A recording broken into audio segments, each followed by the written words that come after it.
حضرت عائشہ صدیقہ رضی اللہ تعالیٰ عنہ فرماتی ہیں ایک عورت تھی اور اسے نبی پاک صلی اللہ تعالیٰ علیہ وسلم نے وہ کلمہ پڑھ کے مسلمان ہوئی، مدینہ طیبہ آ گئی تو حضور نے مسجد نبوی شریف میں اس کے لیے مکان، ایک سادہ سا کمرہ ساتھ مسجد کے بنوا دیا، وہیں رہنے لگی۔ اکثر وہ سیدہ طیبہ کے پاس آتی تو حضرت عائشہ صدیقہ رضی اللہ تعالیٰ عنہ فرماتی ہیں وہ بڑی باتیں سناتی اور آخر میں کہتی وہ ہار والا دن بھی بڑا عجیب دن تھا اور میرے رب کی قدرتوں کا دن تھا، وہ بھی بڑا عجیب دن تھا۔ سیدہ عائشہ صدیقہ رضی اللہ تعالیٰ عنہ ایک دن فرمانے لگی کہ تو ہار والے دن کا بڑا ذکر کرتی ہے، وہ کیا دن تھا؟ تو خاتون کہنے لگی اماں جی وہ دن تھا جب میرے رب پر بھروسہ اور مضبوط ہو گیا، جس دن میرا اپنے رب پر توکل اور بڑھا، میرے ایمان میں یقین میں اور پختگی آئی۔ کہنے لگی میں ایک گھر کی کنیز تھی، نوکرانی تھی، اس گھر میں ایک بچی تھی جس کے پاس سونے چاندی ہیرے جواہرات کا ہار تھا۔ اس زمانے میں چمڑے کے اوپر لوگ ہیرے جواہرات لگاتے تھے، کئی دفعہ سرخ رنگ کے چمڑے پہ لگائے جاتے تھے، وہ بچی پہنتی تھی تو کہتی ہیں وہ بچی کے اس نے اتار کے رکھا یا اس سے گرا وہ ہار تو چیل اسے اٹھا کے لے گئی گوشت سمجھ کے اور میرے سامنے اٹھا کے لے گئی۔ گھر والوں نے مجھ سے پوچھا، یہ بخاری میں موجود ہے، گھر والوں نے پوچھا مجھ سے کہ وہ ہار کہاں ہے تو میں نے کہا چیل اٹھا کے لے گئی۔ گھر میں کچھ چوری ہو جائے تو سب سے پہلا الزام کس پہ لگتا ہے؟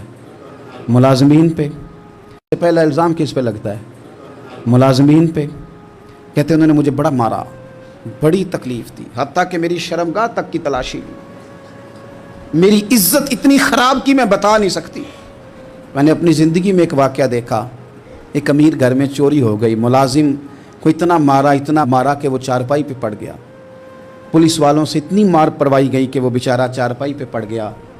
اور پھر وہ اتنا بیمار ہوا اور کچھ دنوں کے بعد پتہ چل گیا کہ چور تو اپنا بیٹا ہے ان کا،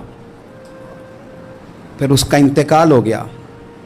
اب وہ سیٹھ صاحب اور گھر والے آ کے مرنے والے کے کان میں معافیاں مانگ رہے ہیں، کان میں۔ تو میں نے ان سے پھر کہا تھا کہ یہ تو اب چلا گیا ہے، تمہارا زور چلتا تھا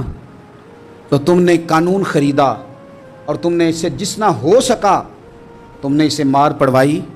تمہارے پاس جو عدالتیں تھیں تم نے وہاں کارروائی کی، اب ایک عدالت قیامت کے دن لگے گی۔ یہ کمزور تھا کچھ کر نہیں سکا۔ میرے نبی پاک صلی اللہ علیہ وسلم نے فرمایا سن لو، اگر سینگ والی بکری نے بغیر سینگ والی بکری کو تکلیف دی ہوگی تو قیامت کے دن اسے بھی بدلہ دینا پڑے گا کہ تیرے پاس سینگ تھے اور تو نے اسے مارا تھا۔ وہ خاتون عرض کرتی ہے سیدہ عائشہ کی خدمت میں کہ مجھے بڑا مارا، مجھے تکلیف دی، میں کہہ رہی تھی کہ میرے سامنے چیل لے گئی ہے پر وہ نہیں مان رہے تھے، اماں جی انہوں نے مجھے بڑا مارا۔ حضرت عائشہ صدیقہ کہتی ہیں پھر کیا ہوا؟ کہنے لگی اماں جی جب کوئی میرا مددگار نہ رہا، مجھے تکلیف دے رہے تھے، رسوا کر رہے تھے تو میں نے اپنے رب سے مدد چاہی، میرے رب کی طرف میں نے توجہ کی، میں نے کہا مالک اب تو ہی میرا مددگار ہے۔ کہتی ہے وہ مجھے مار رہے تھے تو وہ چیل جو ہار لے گئی تھی وہی لے کے واپس آ گئی اور ہمارے سروں کے قریب لا کے اس نے جب اس ہار کو پھینکا وہ مجھے چھوڑ کے سائیڈ پہ ہوئے،